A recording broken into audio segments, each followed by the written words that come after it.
Hi everybody, my name is Gelareh Meydanipur Lahijani. In this presentation, I'm going to talk about the data challenge task I've solved, which is related to working with Google Cloud Platform, Composer, Apache Airflow. The task aims to transfer a deduplicated dataset to GCP BigQuery service. I will talk about my solutions, which I divide them into two cases. One case by writing Python script using DAGs, and another case by creating scheduled queries for data transfer.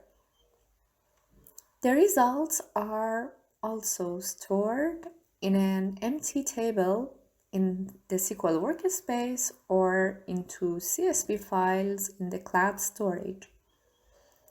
Typically, the scheduled queries in the SQL workspace are managed by Google Data Transfer Service, DTS.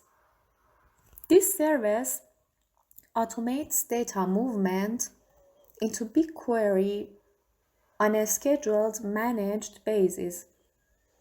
So the results are transferred into target tables in BigQuery SQL workspace. In summary, DTS will give us the possibility to automate the transformation task by scheduling the query like daily on a certain time. The presentation is organized in two sections. First, I talk shortly about the architecture overview of Apache Airflow and how to work with it. Second, I talk about my solutions.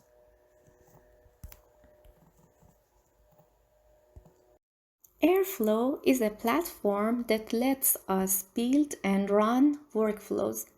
A workflow is represented as a DAG, a directed acyclic graph, and contains individual pieces of work called tasks, arranged with dependencies and data flows. A DAG is the core concept of Airflow, collecting tasks together, organized with dependencies and relationships to say how they should run. Here's a basic example of a DAG. It defines 4 tasks A, B, C, and D, and it specifies the order in which they have to run and which tasks depend on what others. It will also say how often to run the DAG. For example, every 5 minutes starting tomorrow. An Airflow installation generally consists of the following components: a scheduler, an executor, a web server, a folder of DAG files, a metadata database. A scheduler, which handles both triggering scheduled workflows and submitting tasks to the executor to run. An executor, which handles running tasks. A web server, which presents a user interface to inspect, trigger, and debug the DAGs and tasks. A folder of DAG files read by the scheduler and executor, and any workers the executor has.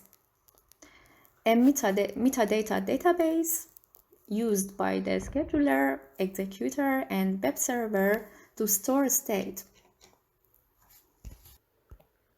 Now I talk about my solution by showing different parts of GCP I've worked with and pointing out to the steps of the process. As you see, after installation of the Composer, we should go through 2 important paths, which are the web server and the DAGs folder. In the Airflow web server, we will see a list of DAGs, if any is defined, and each DAG contains some information like scheduling, the recent tasks, last run, DAG runs, and links. The links part is also an important one, containing some quick access options. For example, we can access to the Python scripts written for the DAGs by this option. There are also some other options to view the DAGs, like tree view, graph view, and also accessing to the likes and triggers. In order to create a DAG, we first should write a Python script and upload it somewhere in the cloud storage by clicking the DAGs folder. Usually, DAGs scripts are uploaded in the bucket in cloud storage. Buckets are the basic containers that hold our data. Then, after refreshing the Airflow web server page, we will see the DAG we created. Then we should continue with the DAG to see the running result.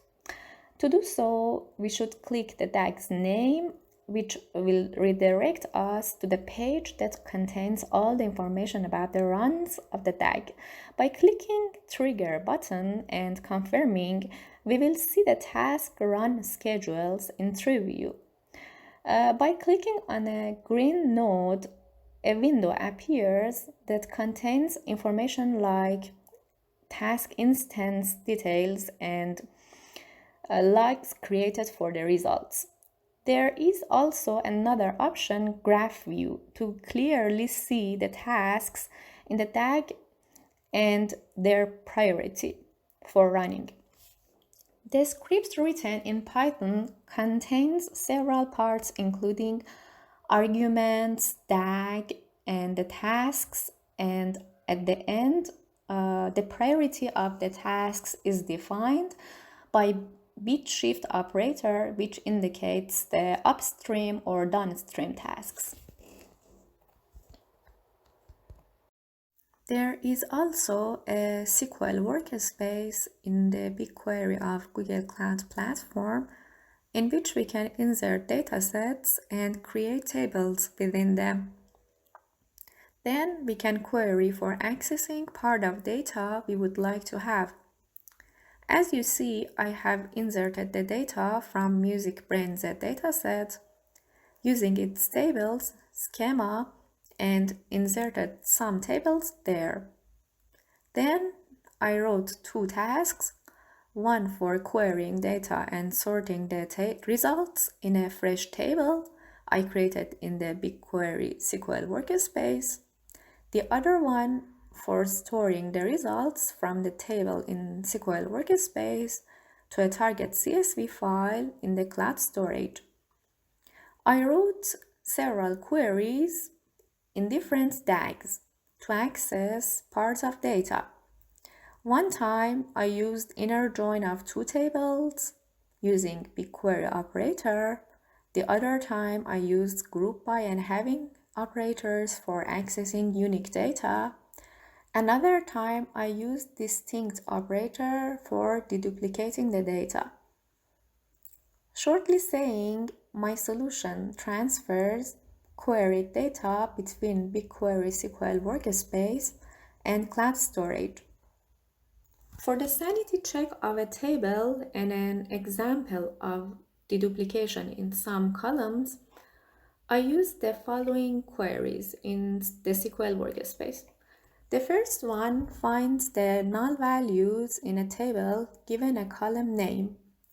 The second one returns distinct values from several selected columns using conditional operators in SQL. For both of the queries, I also created scheduled transfer that stored the results in tables in BigQuery SQL workspace. This is one of the scheduled transfers and the corresponding output saved in a table.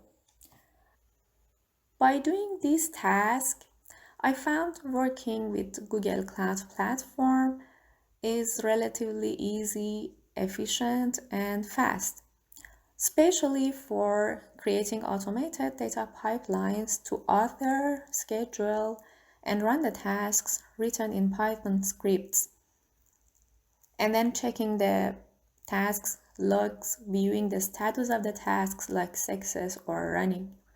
Still, there are lots of things to learn and continue, which requires more time for getting sufficient skills in this field. This is the end of my presentation. Hope you enjoyed it and thanks for watching.